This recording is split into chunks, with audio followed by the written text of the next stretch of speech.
राम राम राम राम राम राम राम राम राम। गोस्वामी तुलसीदास जी महाराज की संक्षिप्त जीवनी। संवत 1628 में ये हनुमान जी की आज्ञा से अयोध्या की ओर चल पड़े। उन दिनों प्रयाग में माघ मेला था। वहां कुछ दिन वे ठहर गए। पर्व के 6 दिन बाद एक वट वृक्ष के नीचे उन्हें भारद्वाज और याज्ञवल्क्य मुनि के दर्शन हुए। वहां उस समय वही कथा हो रही थी जो उन्होंने शुक्र क्षेत्र में अपने गुरु से सुनी थी। वहां से ये काशी चले आए। तुलसीदास जी को तो भारद्वाज और याज्ञवल्क्य जी का जो दर्शन हुआ था वह प्रयाग में हुआ था। वहां से ये काशी चले आए और वहां प्रहलाद घाट पर एक ब्राह्मण के घर निवास किया। वहां उनके अंदर कवित्व शक्ति का स्फुरण हुआ और वे संस्कृत में पद्य रचना करने लगे। तुलसीदास जी ने अपने ग्रंथ की रचना पहले संस्कृत में ही की थी, परंतु दिन में वे जितने पद्य रचते, रात्रि में वे सब लुप्त हो जाते। यह घटना रोज घटती।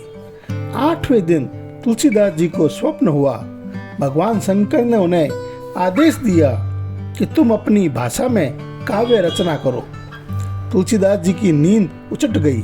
वे उठकर बैठ गए। उसी समय भगवान शिव और पार्वती उनके सामने प्रकट हुए।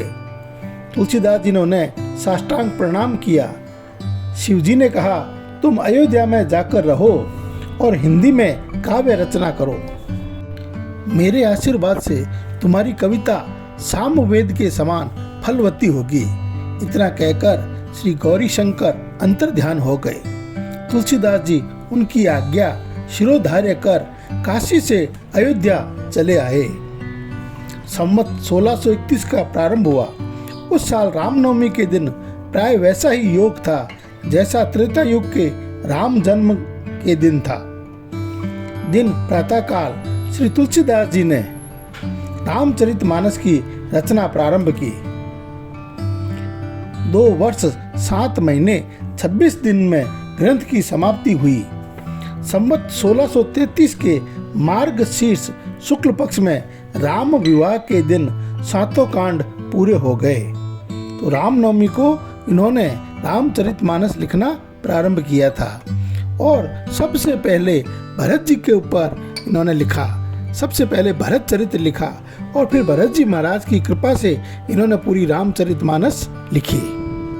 अयोध्या में रामचरितमानस लिखने के बाद में भगवान की आज्ञा से तुलसीदास जी काशी चले आए।